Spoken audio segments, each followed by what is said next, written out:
ओम शांति। आज है 19 नवंबर 2022।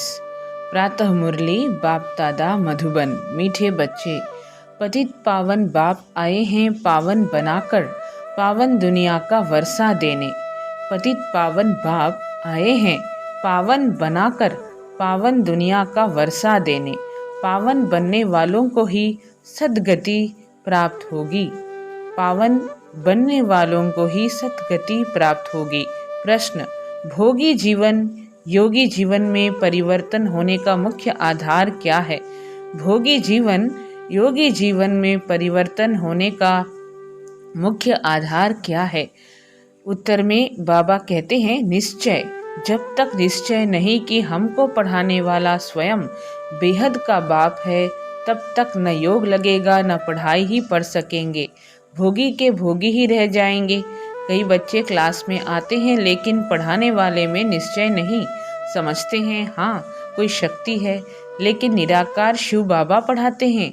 यह कैसे हो सकता है? यह तो नई बात है। ऐसे पत्थर बुद्धि बच्चे परिवर्तन नहीं हो सकते। गीत ओम नमो शिवाय। ओम शांति। बच्चे यह तो समझ गए हैं कि शिव बाबा हमको समझाते हैं। घड़ी घड़ी तो नहीं कहेंगे भगवान उवाच। यह तो कायदा नहीं कि घड़ी घड़ी अपनी महिमा करनी है। शिव बाबा जो सबका बाप है, वह हम बच्चों को बैठ समझाते हैं। भविष्य 21 जन्मों के लिए अटल अखंड दैवी स्वराज्य प्राप्त कराते हैं। जैसे स्कूल अथवा कॉलेज में बच्चे जानते हैं कि टीचर हमें आप समान बैरिस्टर बना रहे हैं। जैसे स्कूल अथवा कॉलेज में बच्चे जानते हैं कि टीचर हमें आप समान बैरिस्टर बना रहे हैं। एम ऑब्जेक्ट है। बाकी सत्संगों में तो कोई एम ऑब्जेक्ट नहीं।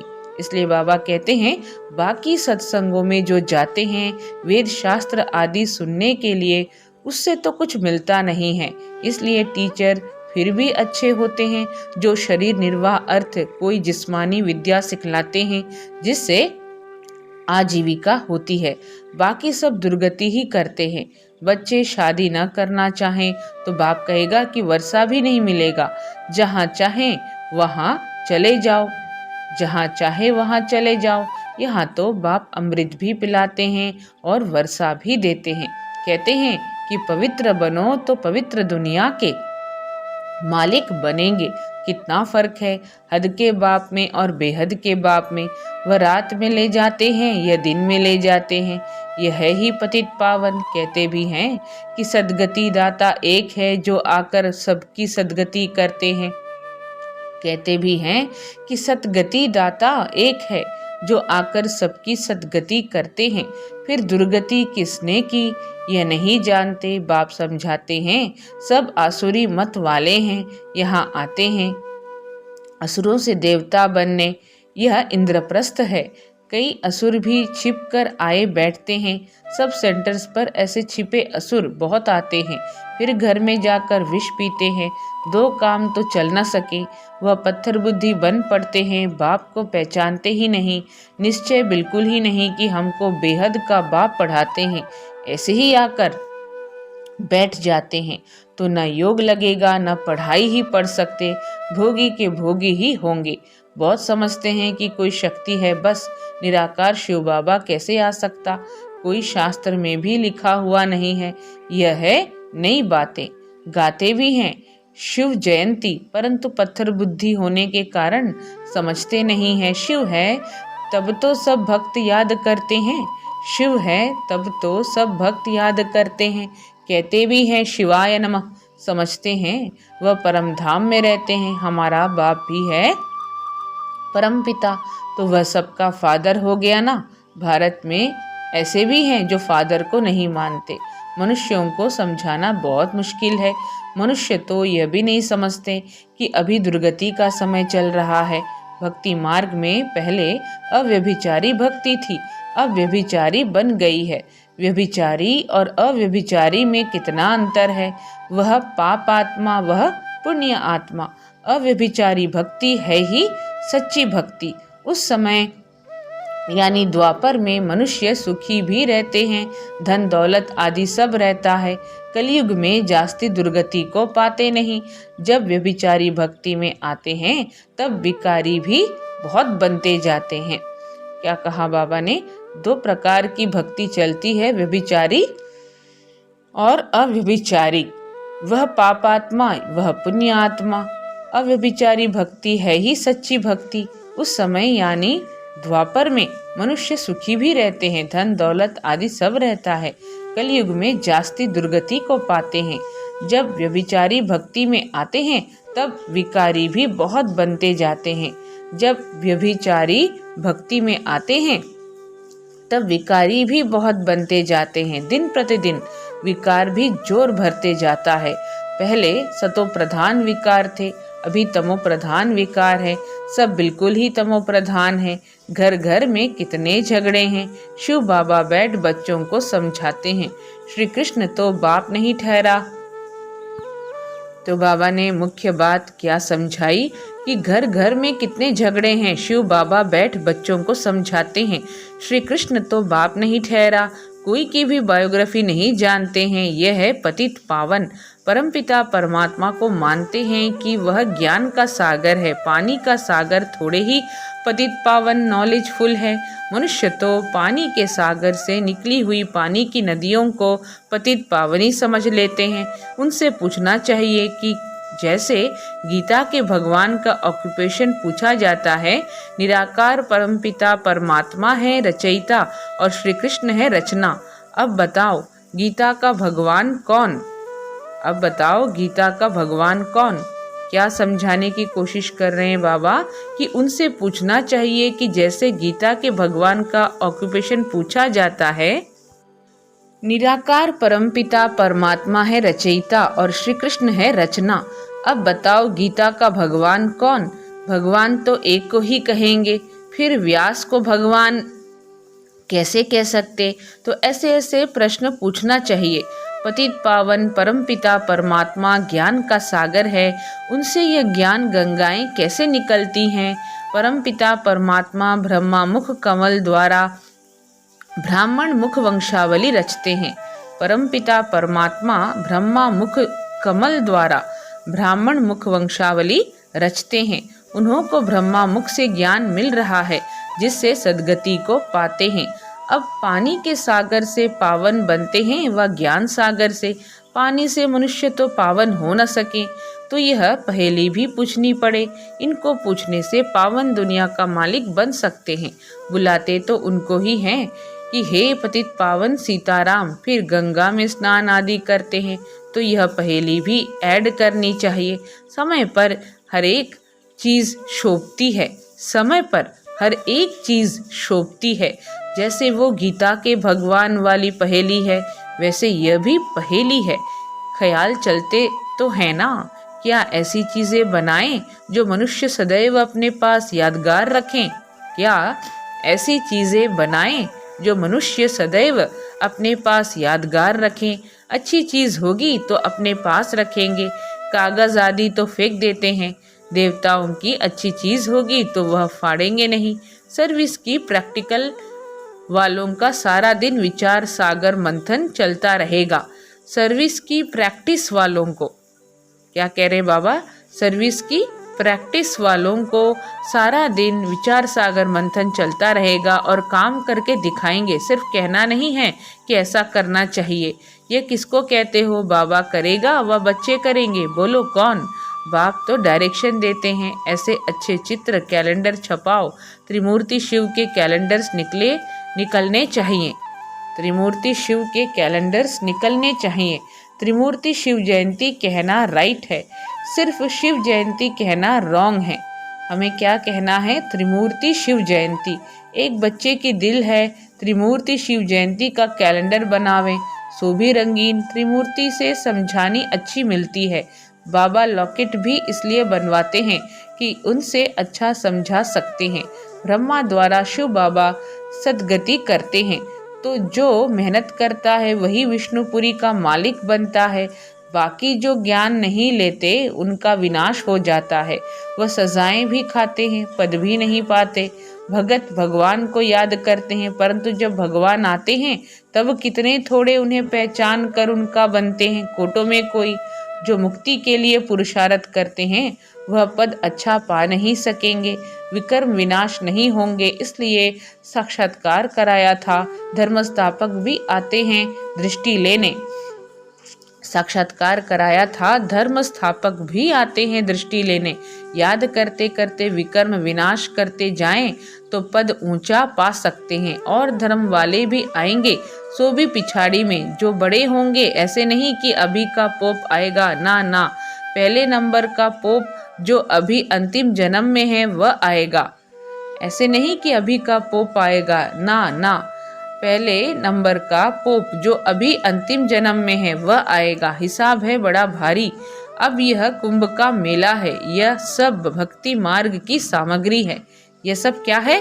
भक्ति मार्ग की सामग्री है। जब दुर्गति को पाने का पूरा ग्रहण लग जाता है तब बाप आकर 16 कला संपूर्ण बनाते हैं। ग्रहण को सुदर्शन चक्र से निकाला जाता है। यह जो अपना गोला है उसमें नीचे लिखना चाहिए, यह है सुदर्शन चक्र।